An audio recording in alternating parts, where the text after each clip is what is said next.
algo de la anatomía femenina pélvica, y lo que nos quedaba por hablar era la parte de obstetricia, que pues ustedes ya saben por imágenes, es el método por excelencia para acompañar cualquier, tanto el embarazo normal como el patológico, pues es la ecografía. Podemos hacerlo, como ya hemos visto en la anterior clase, por vía transvaginal hasta las 12 semanas o por vía transabdominal también en el primer trimestre. Como ustedes ya saben, el método transvaginal tiene mayor resolución, pero solo tiene un tiempo limitado de uso solamente en el primer trimestre, porque la profundidad a la que puede alcanzar no es muy grande. Entonces, cuando el embarazo está más avanzado, necesitamos nosotros cambiar a una ecografía transabdominal que nos permite pues tener una visión más amplia del feto y de las estructuras que lo acompañan. Bien. Como ya sabemos, la ecografía obstétrica. ¿Me ven, chicos? ¿Sí? La ecografía obstétrica, pues, es inocua, tiene la ventaja de no producir radiación. Hasta ahora no hay ningún efecto conocido perjudicial para el feto, ni para la mamá, ni para el operador que realiza la ecografía. Entonces, pues es un método muy recomendado. Se puede usar las veces que sean necesarias, independientemente del número. Habitualmente se hacen 4 ecografías básicas a lo largo de un embarazo normal. En un embarazo patológico probablemente se van a necesitar mayor cantidad, pero bueno, no nos limitamos porque no causa ningún efecto nocivo en el feto ni en la mamá. Bien. Entonces nos vamos a ir ya a la materia. ¿Cuáles son los objetivos o qué información nos va a aportar hacer una ecografía en el primer trimestre? Es muy importante realizar esta ecografía en el primer trimestre. ¿Por qué? Porque nos va a dar mucha información y nos va a prevenir de que pues podamos estar dándole luz verde a un embarazo, previniendo complicaciones que se pueden producir en el primer trimestre.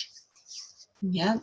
Número 1 nos va a dar la localización del saco gestacional, que tiene que estar en situación intrauterina, descartando un embarazo ectópico. También nos va a diagnosticar, o es la primera ecografía en el primer trimestre, nos va a ayudar a verificar la vitalidad del embrión, ¿ya? O si es que ha habido una muerte embrionaria, que no vamos a ver latido cardíaco. También nos va a proveer del diagnóstico de una gestación en la cual no se haya formado un embrión, y el número de embriones vivos también, ¿ya? El número de embriones, si es un embarazo gemelar, trigemelar, etcétera, pues nos va a permitir saber cuántos embriones hay. Y además que nos va a proveer con bastante exactitud la edad gestacional. Y ahí la vamos a correlacionar con las semanas de amenorrea o como fecha de última regla que tenga la paciente. Y vamos a poder calcular adecuadamente la fecha probable de parto, porque la edad gestacional, medida por el método ecográfico, es bastante exacta en el primer trimestre, ¿ya? Entonces, hablando del embarazo gemelar, es muy importante saber si el embarazo va a ser monoamniótico o biamniótico, o si va a ser monocorial o bicorial, es decir, si los bebés van a compartir el saco amniótico o va a tener el saco amniótico independiente cada uno, o si los bebés van a compartir la placenta o cada uno tiene su propia placenta, que esto pues es muy importante de definir porque hay muchas complicaciones cuando los bebés comparten placenta, que eso es muy importante. Y también hay complicaciones distintas, pero pueden existir también algunas complicaciones cuando los bebés comparten el mismo saco amniótico, ¿ya? Que son menos probables, pero también es importante estar alertas, ¿ya?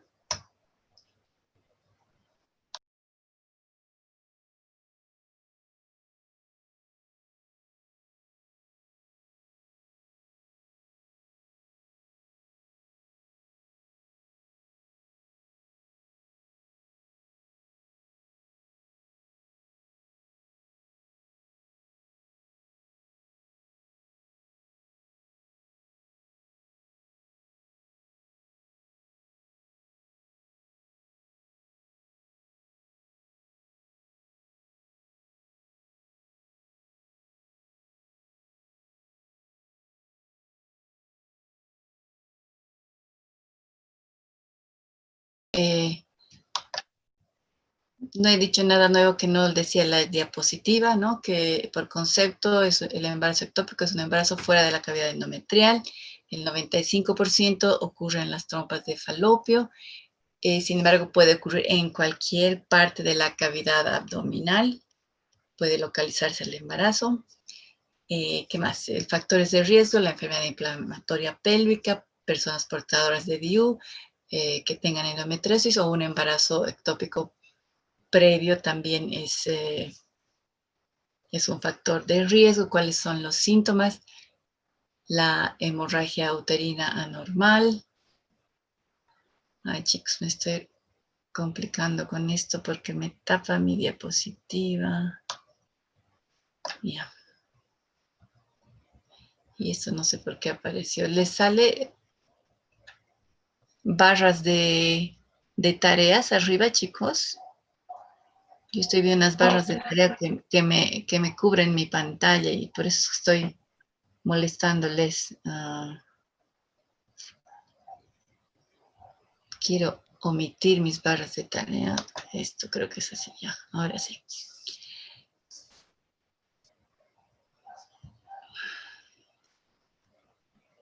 Bien, entonces, hemorragia, los síntomas de un embarazo ectópico son hemorragia vaginal anormal, dolor pélvico y masa anexial palpable.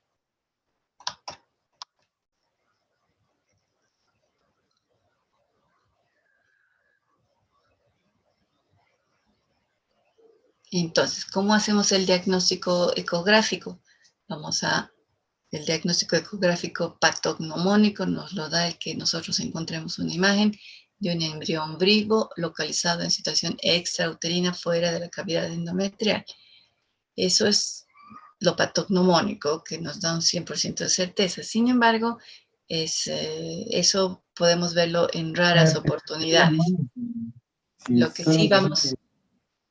sí vamos a ver más frecuentemente cuando hacemos una ecografía con este diagnóstico es una masa anexial, que puede ser un hematoma alrededor del embarazo, que generalmente ya no está viable. Podemos ver también acompañando un poco de líquido libre en fondo de saco o mucha cantidad de líquido libre, porque acuérdense que el embarazo ectópico hace que haya una hemorragia que puede ser escasa o puede ser muy abundante. Entonces vamos a ver líquido libre en fondo de saco o tal vez ocupando toda la pelvis.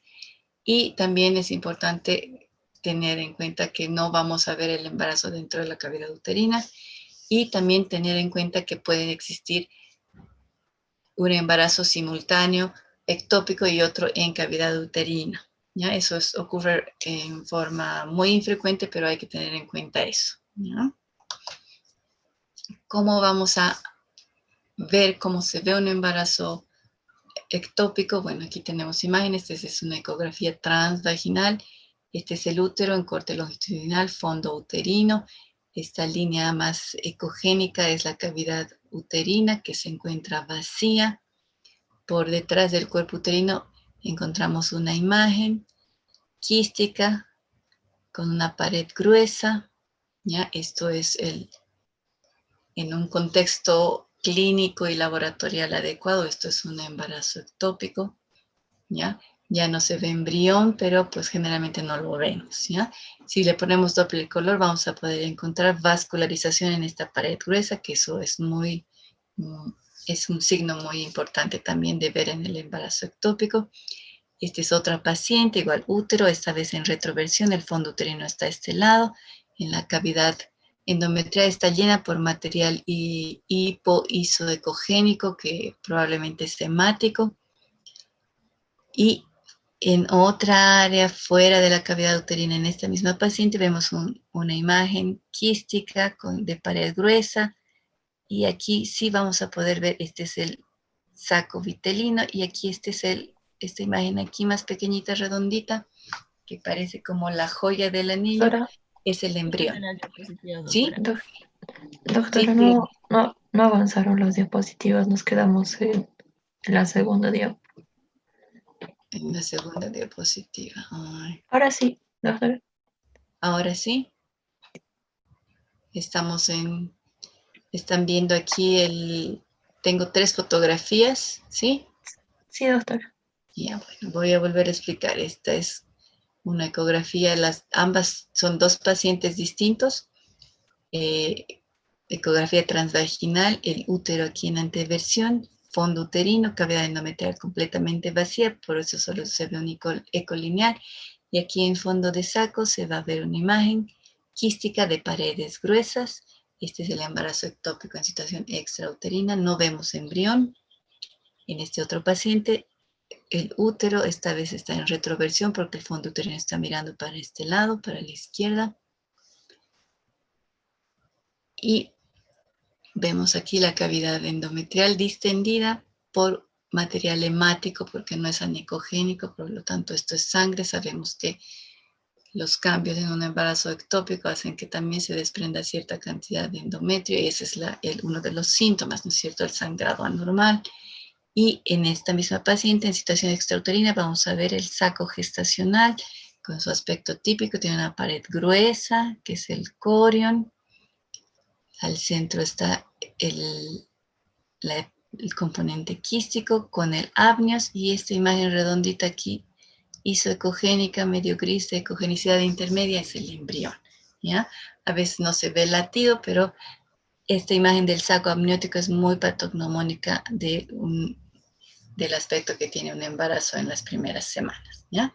Y vemos aquí alrededor líquido libre, anicogénico, y también estas imágenes que son más ecogénicas, que son coágulos. En este paciente sí ha habido hemorragia y pues hay hemorragia aguda que se ve ecogénica y hemorragia que tiene un poco más de tiempo, que ya están formándose algunos coágulos y que por eso está aumentando la ecogenicidad. ¿Ya? Cambio de diapositiva, ¿me ven? ¿Sí? No. No, doctora. Volvió Ah, la 2. ahora, Sí, doctora, ahora. ahora sí. Ya. Bien, esta ya la hemos visto. Bien, ¿qué otra cosa es importante de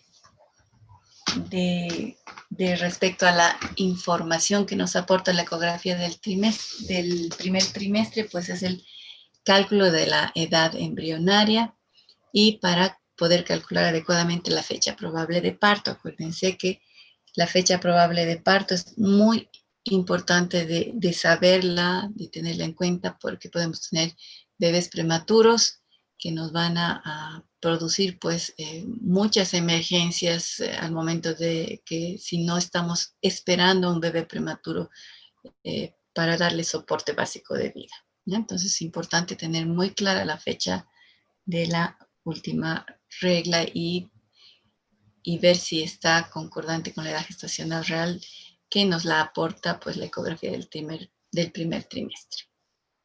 Y entonces, ¿cómo calculamos? Vamos a calcular midiendo el diámetro del saco gestacional cuando todavía no aparezca bebé. Acuérdense que el bebé aparece dentro del saco gestacional a partir de la 5ª semana de gestación, recién. Antes de eso, por la capacidad de resolución de los equipos que tenemos, aunque esté ahí el embrión, no lo vamos a lograr ver por su pequeño tamaño. Entonces, cuando no lo veamos, vamos a medir el diámetro del saco gestacional, medimos en las 3 dimensiones, transversal, longitudinal y anteroposterior. El promedio nos va a dar una medida en milímetros, que de acuerdo a tablas nos va a dar la edad gestacional, ¿ya? Y cuando hay embrión vamos a hacer la medida de la longitud cráneo-nalga, ¿ok? Y eso también, ahí existen ya tablas que están contenidas en los equipos de ecografía que según la longitud en milímetros nos va a calcular también la edad gestacional en semanas. Bien.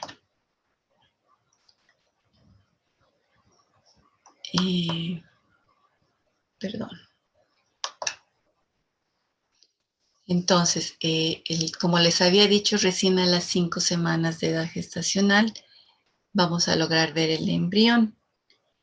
Tenemos que acordarnos que el embrión crece 1.3 milímetros cada día en estas primeras semanas. Por lo tanto, no podemos nosotros diagnosticar un huevo o un embarazo anembrionario si estamos alrededor de las 5 semanas, ¿ya? ¿Qué es lo que vamos a ver cuando vemos un saco gestacional vacío y estamos en el límite de las 5 o 6 semanas y es la primera ecografía? Entonces lo que vamos a hacer, sabiendo que el embrión crece de más o menos 1 milímetro al día, pues vamos a hacer un nuevo control posterior en unos 10 días, en unas 2 semanas, y ahí sí claramente pues el embrión, de acuerdo a la tasa de crecimiento que tiene, ya debería tener como unos 10 a 15 milímetros.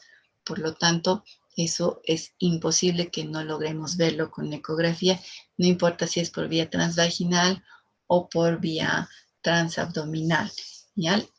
La visualización del saco vitelino, nosotros lo podemos hacer también por vía transabdominal o por vía transvaginal. Esto sí, cuando alcanza los 20 milímetros por vía transabdominal y cuando alcanza 8 milímetros por vía transvaginal. La ecografía transvaginal es mucho más sensible, por su mayor resolución, podemos encontrar las estructuras un poquito más temprano, cuando son más pequeñas. Sin embargo, para la valoración de la edad gestacional en el primer trimestre, no hay diferencia en las medidas que tomamos. No importa si es por vía transvaginal o transabdominal, la edad gestacional tiene el mismo valor, no importa la modalidad de ecografía que hagamos, ¿ya? Bien.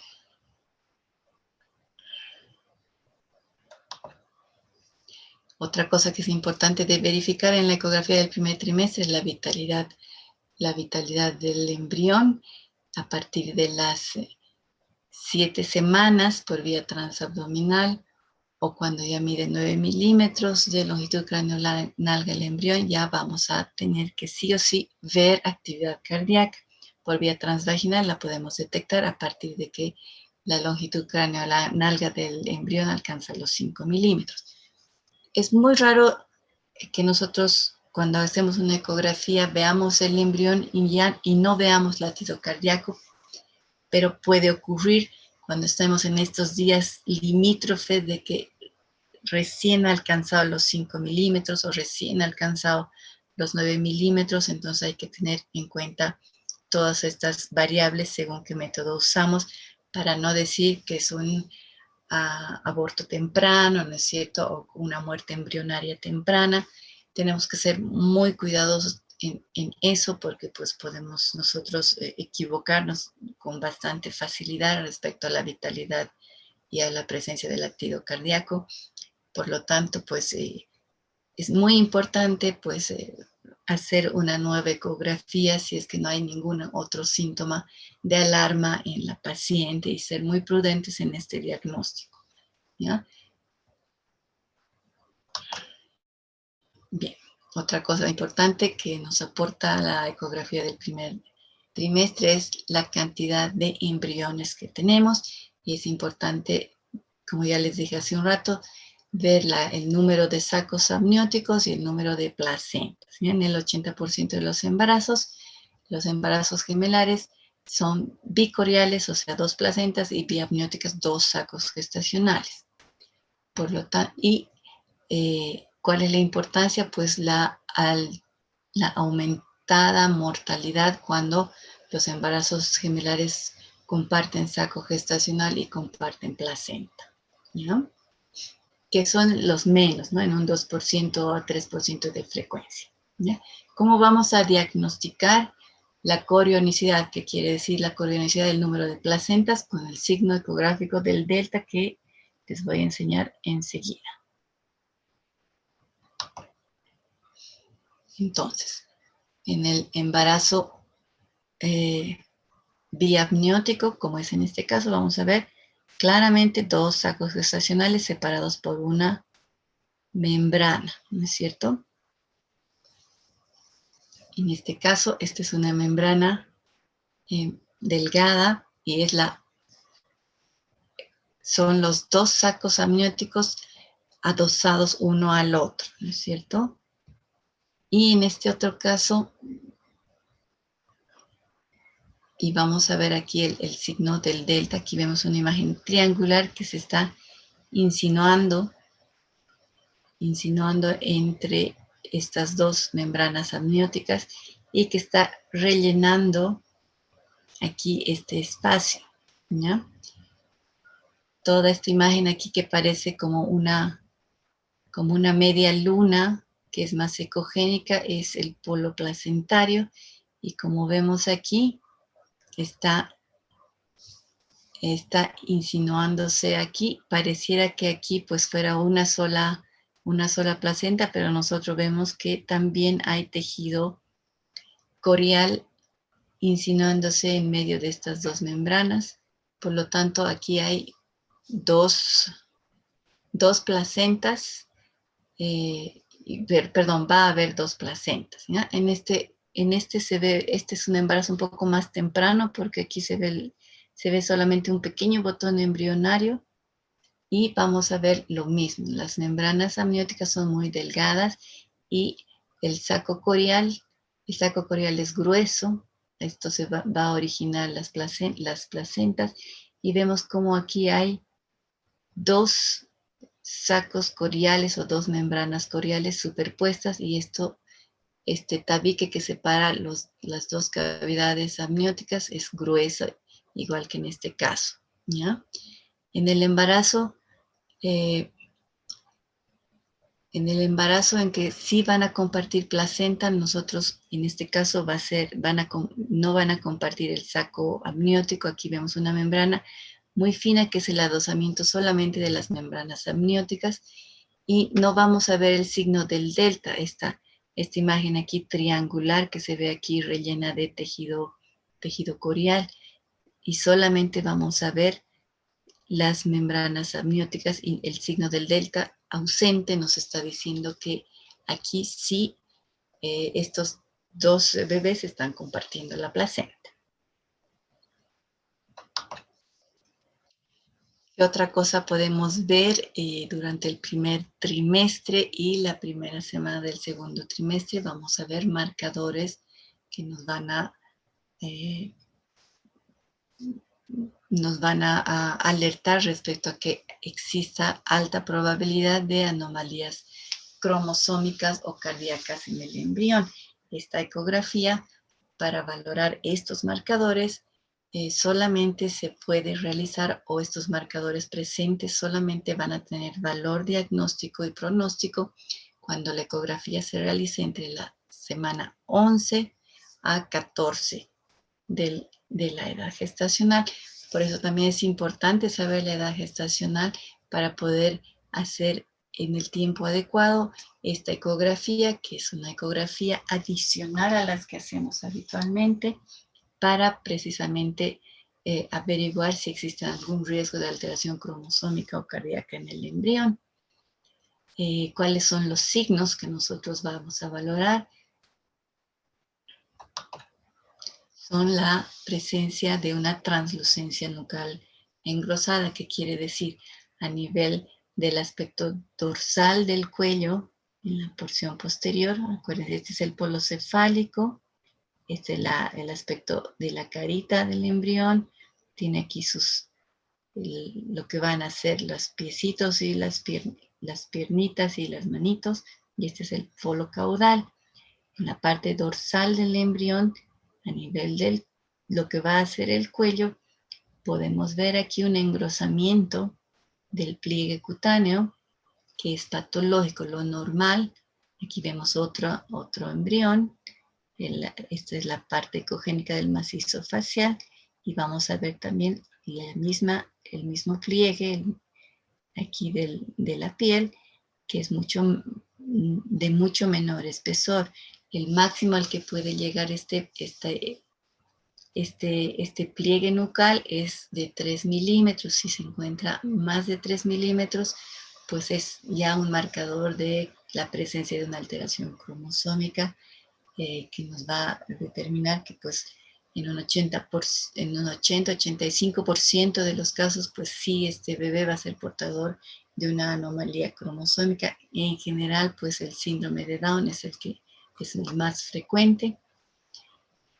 Y también, en ausencia de una alteración cromosómica, este engrosamiento nucal, que es acumulación de líquido en el área de la piel, de la porción posterior del cuello del embrión, también nos está reflejando tal vez una falla en la bomba cardíaca del embrión con edema a ese nivel.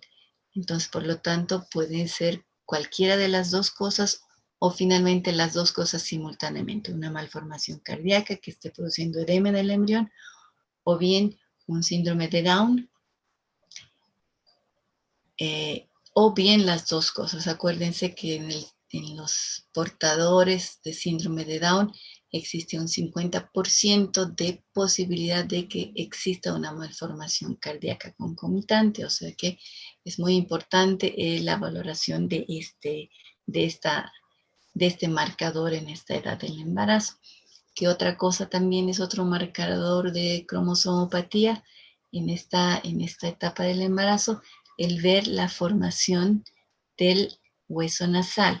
Acuérdense que en el embrión hay muy pocas estructuras que están calcificadas. Todavía los huesitos están formados por cartílagos que van recién a calcificarse y osificarse progresivamente a medida que avanza el embarazo. Sin embargo, una de las estructuras que sí ya podemos ver una ecogenicidad cálcica es el hueso nasal, que lo tenemos que ver en un corte completamente y perfectamente sagital del embrión. Es necesario hacer los cortes sagitales estrictos para lograr medir y valorar adecuadamente y que tengan el valor que corresponde a estas dos imágenes, tanto de la translucencia nucal como del hueso nasal. El hueso nasal debe estar presente en los embriones entre la 11 a 14ª semana de gestación.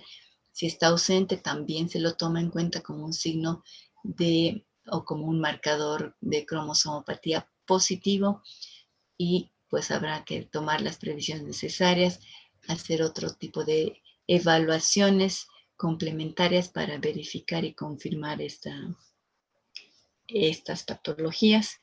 Y como vemos aquí en este embrión, que también está entre las 11 a 14 semanas, vemos cómo no existe el eco del hueso nasal, ¿ya? Entonces, esto nos está corroborando que esto nos va más hacia una cromosomopatía, ¿ya? Si pudiéramos ver aquí la línea o el eco del hueso nasal, a lo mejor podríamos pensar probablemente no es una cromosomopatía, sino debe ser alguna malformación cardíaca. Bien. Entonces, muy importante utilizar la técnica correcta para hacer la valoración de estos marcadores, ¿ya? Existen otros marcadores más que se pueden valorar en etapas un poco más avanzadas de la gestación. Sin embargo, pues lo importante es hacerlo lo más precoz que se pueda, ¿no es cierto?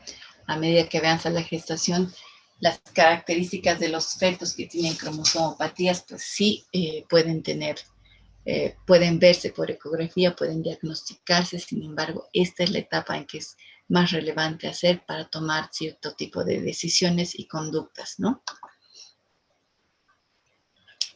Bueno, con eso terminamos la información que podemos tener en las ecografías del primer trimestre. Vamos a pasar a la del segundo trimestre de embarazo. ¿Qué es lo que valoramos? Valoramos toda esta lista de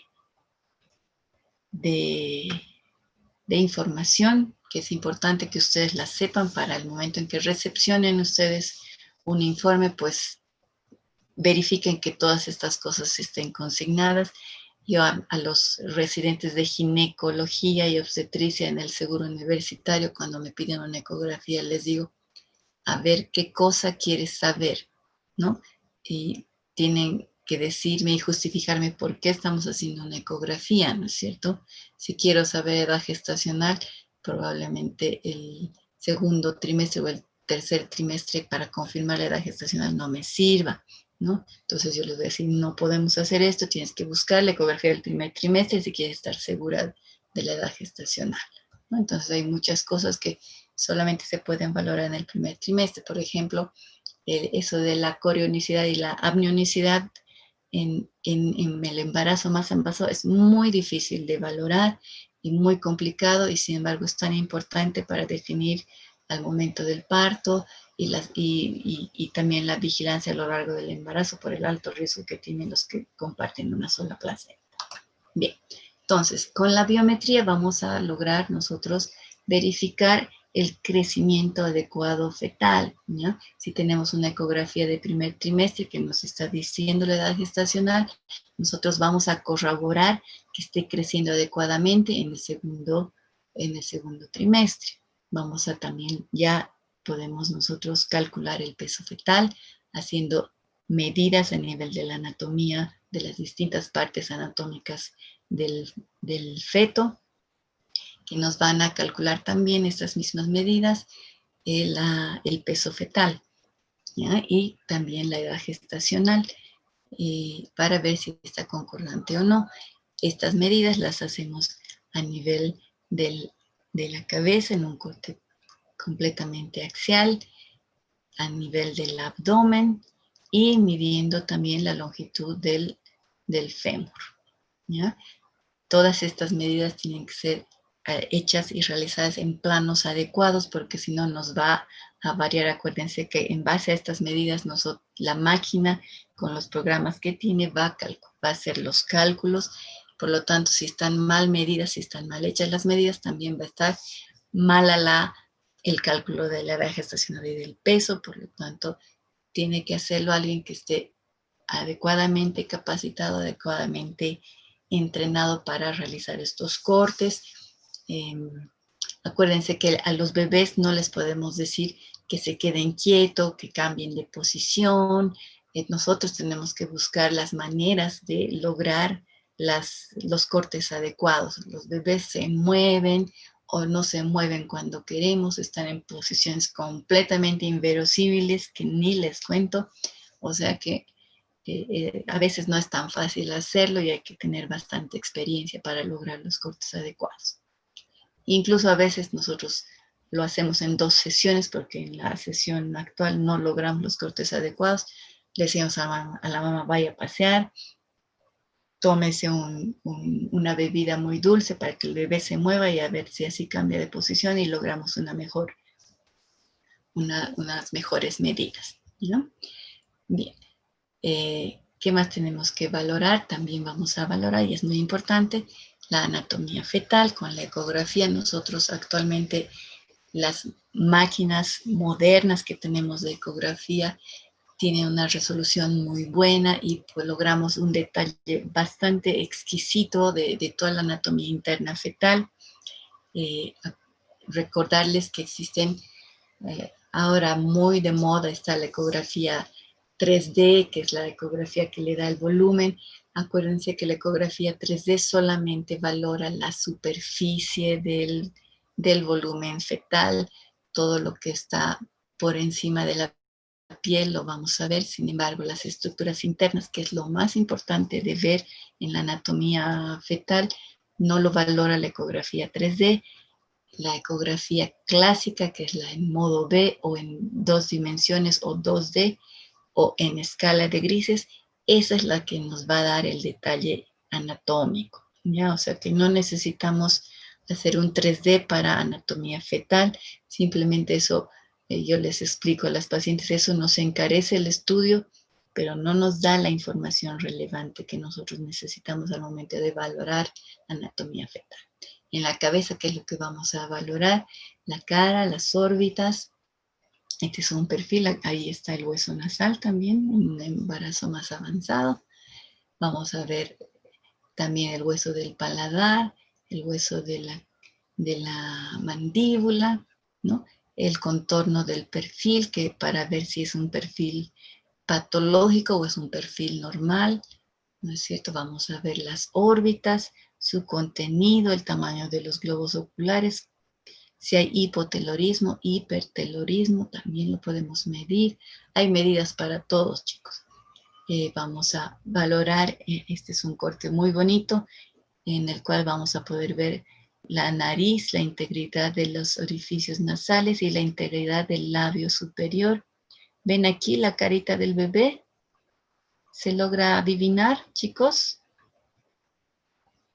¿O yo me estoy Sí, inventando? doctora. ¿No es Sí, cierto? Se doctora. ve la boquita, ¿no ve los Sí, labios? doctora. Este es un corte muy importante de valorar para descartar labio leporino. El labio leporino no es una malformación que sea letal, que sea incompatible con la vida, pero es muy importante que la mamá sepa para evitar traumas al nacimiento, para también que la mamá se prepare con aprender, porque estos niños van a necesitar biberones especiales, un modo de hacer, no van a poder hacer una lactancia materna, van a necesitar biberones especiales, programar también cirugías, muchas cosas, ¿no? Entonces, para que no sea un shock al momento del nacimiento, es muy importante también poderles avisar con tiempo para que preparen todas las cosas, para que al momento del nacimiento, pues, reciban con todo preparado al bebé. Eso es lo más importante del diagnóstico prenatal de cualquier malformación, cualquier patología que tenga el feto, ¿ya? En la parte del cerebro vamos a poder valorar la presencia de los ventrículos cerebrales, la morfología, si hay dilatación, no hay dilatación. Vamos a ver el cerebelo, los núcleos basales. Aquí vemos un corte anatómico del cerebro en plano axial, el cerebelo que se ve como unas alitas de mariposa. Lo mismo se puede ver en la ecografía, ver si no hay alteraciones en los hemisferios, quistes, tumores, etc. Todo eso podemos valorarlo. En el tórax vamos a ver la posición del corazón, su anatomía anormal, si hay integridad del tabique interventricular, interauricular. En el tórax también vamos a poder ver la integridad del callado aórtico, la presencia de un ductus arterioso permeable, los tractos de salida tanto de la aorta como de la arteria pulmonar desde el corazón, si están normales, para ver que no hayan estenosis, coartaciones, alteraciones en la morfología, derrame pericárdico, todas esas cosas nosotros logramos verlas con una evaluación de anatomía fetal por ecografía. En el abdomen tenemos que valorar la presencia de la burbuja gástrica, en este caso está aquí, en el lado izquierdo que está en la posición correcta, la presencia de riñones, este es otro corte. Aquí están los ecos de la columna vertebral que ya están con los núcleos de osificación en formación. Un riñón a cada lado de la columna vertebral, ver si no hay dilatación de los sistemas pielocaliciales. En este niño sí hay una pequeña dilatación en este feto. La presencia de vesícula, su posición que tiene que estar en el lado izquierdo. Este es el cordón umbilical, perdón, aquí en estas fotos no tengo la vesícula, pero que se tiene que ver más o menos a la misma altura que el estómago, pero en el lado derecho, el estómago está en el lado izquierdo. Tenemos que ver también la integridad del diafragma. Este es un corte sagital, estos son los ecos de los segmentos de la columna vertebral. la burbuja gástrica por este lado, por debajo del diafragma, que está íntegro. Ahí están las flechitas marcando. Y esta es ya el tórax con los pulmones. Acuérdense que los pulmones en ecografía fetal se van a ver como algo sólido porque todavía no están llenos de aire. Y tenemos en esta última imagen vamos a tener la vejiga llena de líquido. Eso quiere decir que los riñones están funcionando, que están eliminando orina y que se está acumulando en la vejiga. Lo propio, el ver la cámara gástrica llena de líquido, quiere decir que el bebé es capaz de deglutir y que todo el área desde la boca, esófago hasta llegar al estómago está completamente permeable. Por lo tanto, puede haber todo el sistema de la deglución está normal, así como la permeabilidad de las estructuras que comunican la boca con el estómago. Que eso es importante de saberlo, muy, muy importante al momento de hacer un pronóstico de vida postnatal.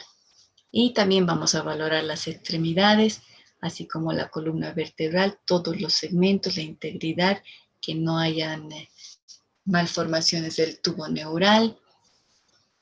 Vamos a ver no solamente la segmentación de los huesos, sino también la integridad de los tejidos blandos que van a recubrir, de todos los planos de tejido blando que recubre la columna vertebral. La morfología, cómo se afina esto a nivel del sacrocoxis. Podemos ver incluso los núcleos de osificación de cada uno de los deditos, contar cuántos dedos tiene la manito, lo propio en los pies, la orientación del pie respecto a la pierna.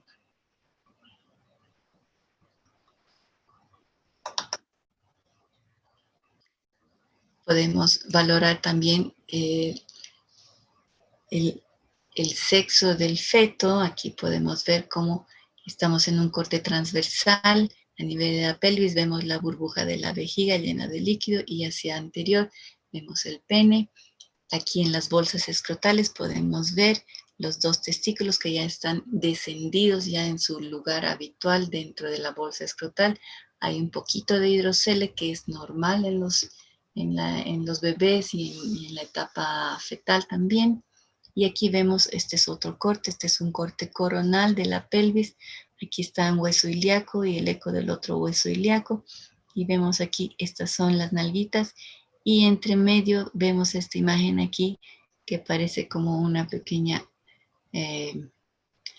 podemos decir, una pequeña gaviota. Esta es la imagen típica de la vulva femenina, los labios mayores y los labios menores. Entonces el diagnóstico del sexo fetal pues es muy patognomónico, muy fácil de hacer. Cuanto más avanzada sea la gestación, cuanto más precoz es la gestación, es más difícil porque acuérdense, en el desarrollo embrionario todos los bebés al principio se parecen, ¿ya? Y los genitales también son de un aspecto muy ambiguo al inicio de la gestación. Nuevamente el corte anatómico tan importante que tenemos para valorar la translucencia nucal, el hueso nasal. Les había hablado de la ecografía 3D, que es una de las últimas que está muy de moda. Cómo podemos ver la superficie, la carita del bebé, integridad de los labios. Sin embargo, la parte de la anatomía interna, que es la más importante, la más relevante, no la vemos porque la ecografía 3D es solamente de superficie. Corte longitudinal, corazón, estómago, un corte coronal a través de la cabecita, vemos las órbitas, la integridad de las estructuras y la presencia de calota craneana, que es también importante de verificar. Vamos a ver algunas malformaciones fetales que nosotros podemos diagnosticar con ecografía. Acuérdense, según la edad gestacional en la que estemos, el tamaño del órgano que estemos valorando, vamos a poder ver o no ver alguna malformación. Sí, acuérdense que el bebé va formándose, los órganos van madurando y algunas malformaciones solo se manifiestan al final del embarazo, por lo tanto al principio del embarazo no vamos a verlas porque todavía no están, ¿ya? La anencefalia, por ejemplo, es una malformación en la cual no se forman los huesos de la calota craneana, por lo cual no pueden desarrollarse adecuadamente el cerebro, ¿ya? Y esto lo podemos ver en el primer trimestre del embarazo. Es muy importante diagnosticarlo por las connotaciones que tiene, ya que estos bebés, esta lesión que tienen es incompatible con la vida. Muchos de estos bebés sí pueden llegar al término del embarazo, pero van a pues morir y fallecer a los pocos días porque esta lesión es incompatible con la vida. ¿Ya? Esta es otra malformación en el cerebro, que es el síndrome de Dandy-Walker, en donde va a haber agenesia o formación incompleta del cerebelo a nivel del segmento que se llama vermis, que es el segmento del medio, y pues los hemisferios cerebelosos también van a tener una alteración en su formación y que es importante también de diagnosticarlo. ¿Ya? La malformación de Chiari 2, que es una malformación a nivel también del cerebelo, en donde el cerebelo tiene forma de una banana y la porción anterior o frontal del encéfalo va a ser más puntiaguda, que se le da el nombre del limón y de la banana en ese corte. Esos son los signos ecográficos, y que ver estas imágenes a nivel del encéfalo nos tiene que hacer pensar en esta malformación que está muy frecuentemente asociada al mielomeningocele. El mielomeningocele puede estar a cualquier nivel de la columna vertebral. Es un defecto del cierre del tubo neural. En este caso vamos a verlo aquí. Esto es un mielomeningocele a nivel bastante alto. Esta es la parte más bien dorsal de la columna, y aquí tenemos ya el sacrocoxis en este lado, y vemos cómo existe esta alteración, esta formación.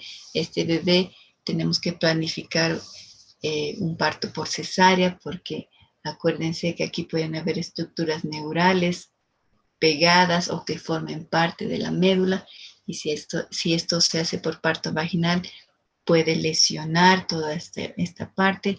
Muchas veces, dependiendo de si hay o no hay compromiso también de la médula nerviosa,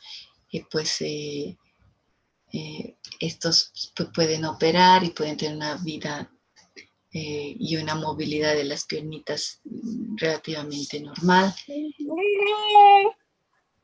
Hola, bebé. Estamos hablando de ti. Bien. También pueden haber defectos a nivel del tórax. Podemos detectar defectos a nivel del abdomen, como es el ómphalocele, que es un defecto del cierre a nivel de la pared abdominal con herniación de los intestinos. La gastrosquisis. Existe también una combinación en la cual hay un defecto en la pared torácica por donde también va a protruir el corazón, va a haber una extrofia cardíaca, y asociada también a un defecto del cierre de la pared abdominal donde hay un ómphalocele. ¿No? Bien. También debemos evaluar lo que es la localización placentaria. Todavía estamos hablando de la ecografía del segundo trimestre, chicos. Esta es información muy relevante para ver si hay placenta previa, ya sea completa, parcial, marginal, una inserción baja. ¿Cuál es la clínica clásica de una placenta previa? Pues va a haber hemorragia vaginal indolora a partir de la semana 20 y en adelante. ¿Cómo vamos a verlo por ecografía? Acuérdense, vamos a recordar la anatomía que hemos visto en la anterior clase del cuello uterino. Este es un cuello uterino. Esta es la cavidad amniótica, el orificio cervical interno, el canal cervical y el orificio cervical externo. Estas son las paredes del cuello uterino. Vemos aquí, este es un corte en el plano sagital. Vemos la placenta, esta imagen de aquí que es más ecogénica es la placenta. La pared uterina viene por detrás. Y vemos que la placenta está bastante cerca del orificio cervical interno, pero no lo está cubriendo. Esto sería una placenta en situación baja, si es que la distancia con el orificio cervical interno es de más de 2.5 centímetros. En este caso, la placenta está prácticamente adyacente al orificio cervical interno, sin embargo, no lo cubre. Esto sería una placenta previa marginal o parcial, y una placenta oclusiva completa es cuando, aquí tenemos nuevamente, este es el cuello uterino, el canal cervical y el orificio cervical interno. La placenta está cubriendo por completo el orificio cervical. Aquí vemos el polo cefálico del feto, líquido amniótico, la placenta oclusiva total. También tenemos que valorar, podemos valorar el cuello uterino, ver su anatomía, si está cerrado, si está abierto, si hay acortamiento, esto para poder prevenir partos prematuros, incompetencia cervical, que nos va a derivar también en partos prematuros a repetición. Aquí vamos a ver nuevamente el cuello uterino, el orificio cervical interno, el orificio cervical externo, el canal vaginal. Este es un cuello normal, con una longitud normal. La longitud normal del cuello uterino es de aproximadamente 3.5 centímetros a 4. Eso es lo habitual de ver a lo largo de todo el embarazo. Y nos está diciendo que hay muy baja probabilidad de un parto pretérmino.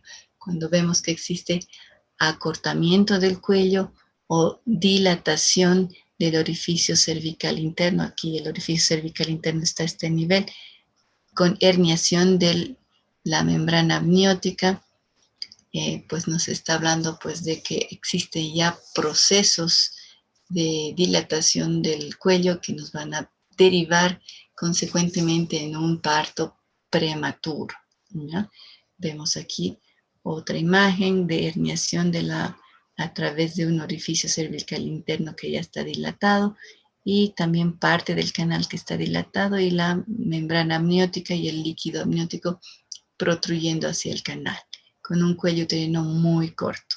Aquí vemos otra imagen mucho más evidente, ¿no es cierto? Mayor amplitud del orificio cervical interno y mayor acortamiento del canal cervical. Bien. ¿Qué más podemos ver?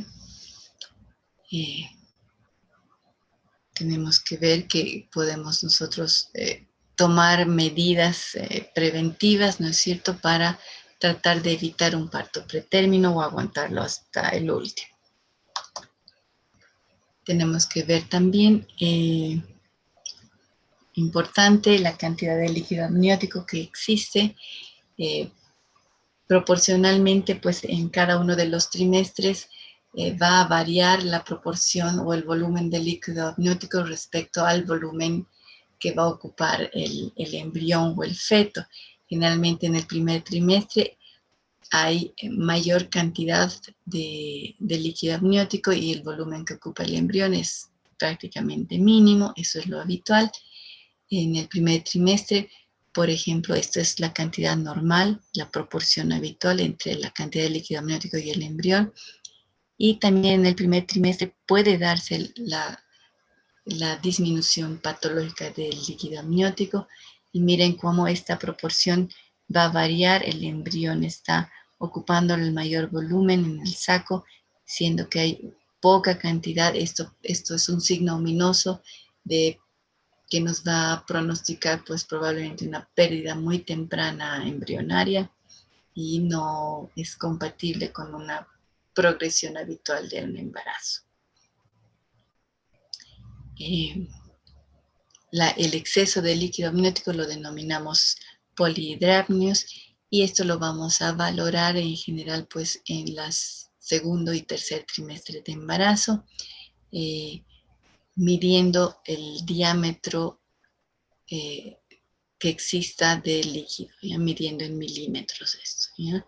Un bolsillo de 8 centímetros único mayor a 8 centímetros de diámetro, pues nos va, ya es diagnóstico de polihidrapnios. Cuando nosotros utilizamos la técnica de los 4 cuadrantes, que es el índice del líquido amniótico, y nos mide más de 24 centímetros la sumatoria de los bolsillos que hemos medido, que son en los 4 cuadrantes, vamos a tener diagnóstico también de polihidrapnios. En el oligohidrapnios, el bolsillo único de menor tamaño, cuando es menor de 2 centímetros, también nos está dando diagnóstico de oligohidrapnios. Y la técnica de medición de 4 cuadrantes de bolsillos en los 4 cuadrantes, menor a 5, nos da también diagnóstico de oligohidrapnios. ¿Qué otra cosa tenemos que evaluar? La anatomía del cordón umbilical. Acuérdense que el cordón umbilical está compuesto por 3 vasos, 2 arterias y una vena. Un cordón umbilical en el cual solamente se pueda visualizar una arteria está asociado en un 50% de frecuencia a anomalías fetales, por lo tanto es importante valorar la anatomía del cordón umbilical. Aquí vemos, este es el signo que nosotros le llamamos del Mickey Mouse, el signo de la presencia de los 3 vasos, una vena y 2 arterias en corte transversal del cordón umbilical, ¿ya? ¿Qué otras cosas podemos valorar?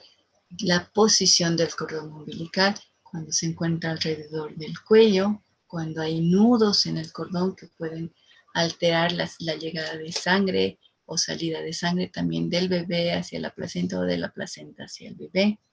La circular de cordón, pues, es una indicación de que va a haber problemas en un parto vaginal, por lo tanto planificaremos adecuadamente, no dejaremos que se desarrolle el parto, sino que planificaremos ya con tiempo una cesárea.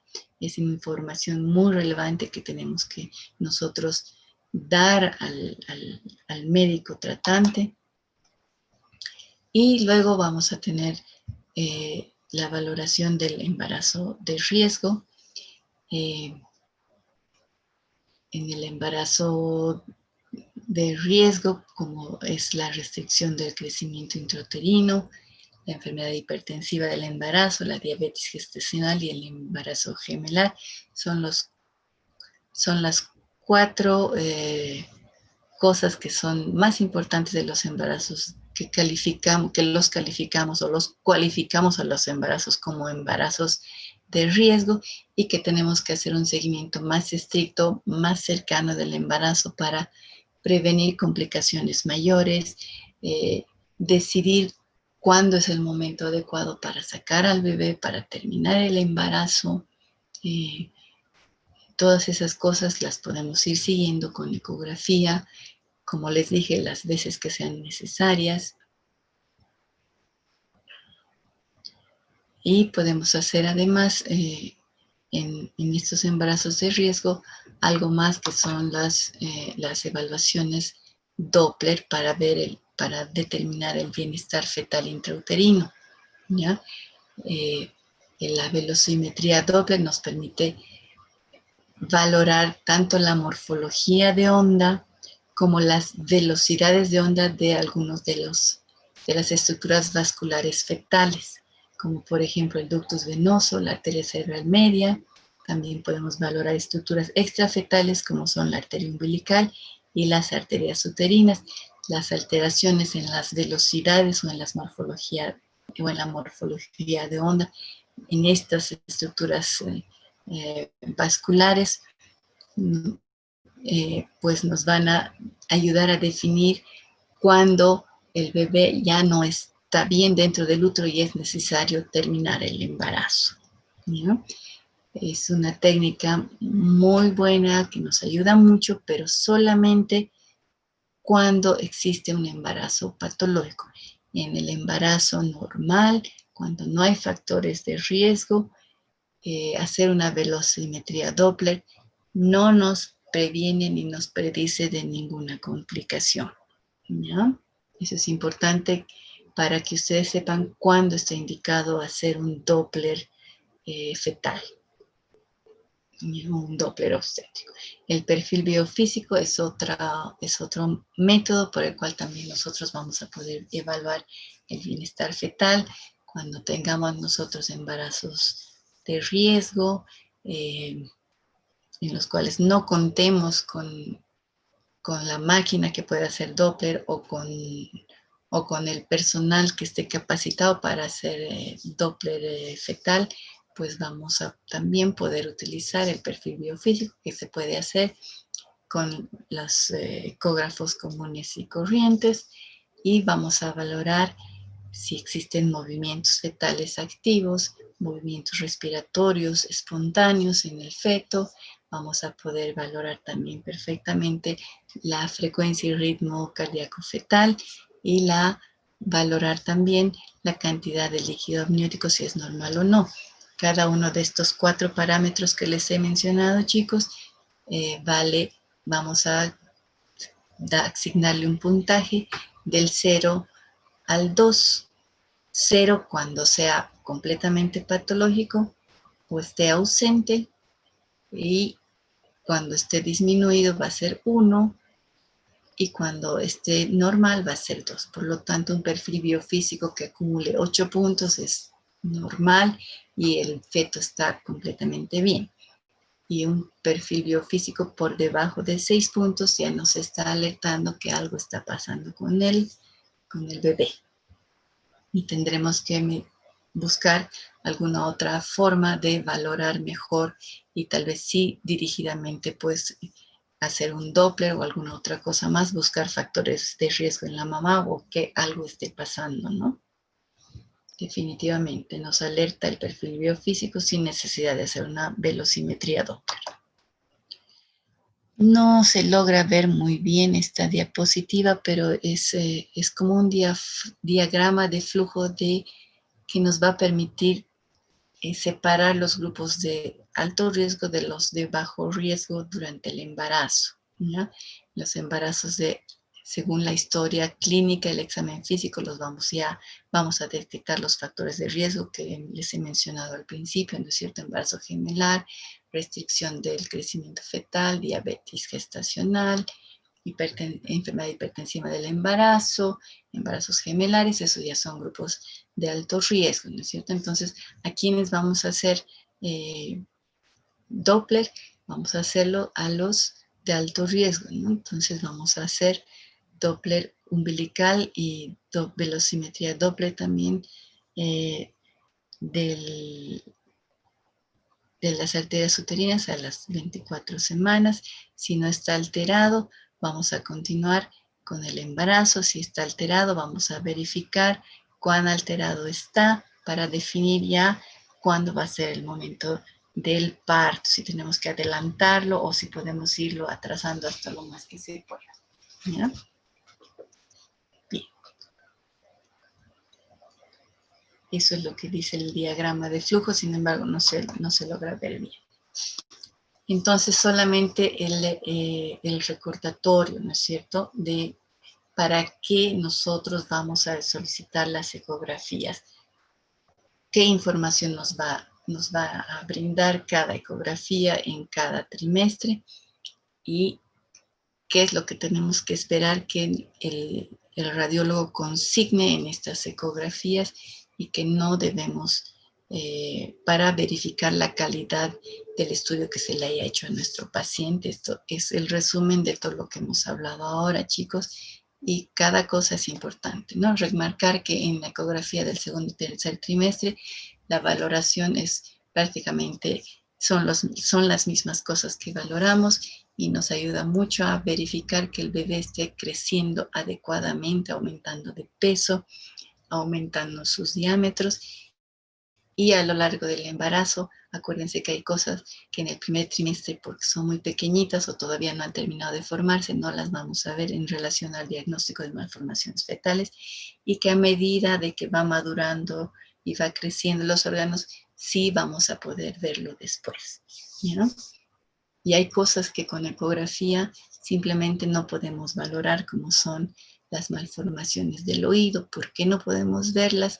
Porque el oído está dentro de una estructura que tiene huesos, por lo tanto, una de las limitaciones grandes que tiene la ecografía es que no va a atravesar las ondas de sonido, no atraviesan el hueso, por lo tanto no podemos ver lo que esté dentro o detrás de un hueso. La suerte es que pues al principio y en la mayor parte y a lo largo de todo el embarazo, por ejemplo, las estructuras de la calota craneana, no todas están calcificadas y nosotros hacemos la valoración a través de los huesos que no están calcificados, que todavía son cartílagos, o sino a través de las fontanelas. Es por eso que nosotros sí logramos ver el cerebro, que a pesar que está dentro de una estructura, entre comillas, que es ósea, sí vamos a poder verla. Sin embargo, el oído no. Bien, entonces la ecografía es un método económico, accesible, no invasor, no usa radiación y podemos utilizarlo libremente durante el embarazo, y es muy recomendable también en el diagnóstico postnatal y la confirmación postnatal de algunas malformaciones que hayamos podido valorar en el periodo prenatal, y lo podemos usar, y es el método de elección en niños y en embarazadas. ¿Ya? ¿Cuáles son las desventajas? Es operador dependiente, ya les he mencionado. La persona que haga la ecografía tiene que estar adecuadamente entrenada, tener la experiencia suficiente y debe estar orientada a problemas. No se utiliza para reconocimiento de todo el cuerpo. Con eso hemos terminado la parte de obstetricia. Espero que les haya sido lo suficientemente claro. Si hay alguna duda, por favor me la pueden plantear ahora. Y mientras yo voy a cambiar el siguiente tema que tenemos, chicos, es el de la parte de pelvis masculina, que con eso vamos a terminar todos los temas que tenemos para el módulo y para el parcial. Por lo tanto, con eso terminamos temario, y todos estos temas que han llevado conmigo van a estar incluidos en el segundo parcial, ¿ya? Si tienen preguntas, chicos. No hay preguntas. Tómense un respiro, vayan a tomarse un vaso de agua y vamos a continuar con el siguiente tema. Entonces, mientras yo lo coloco en pantalla. Nos daremos un descanso de unos 2-3 minutos.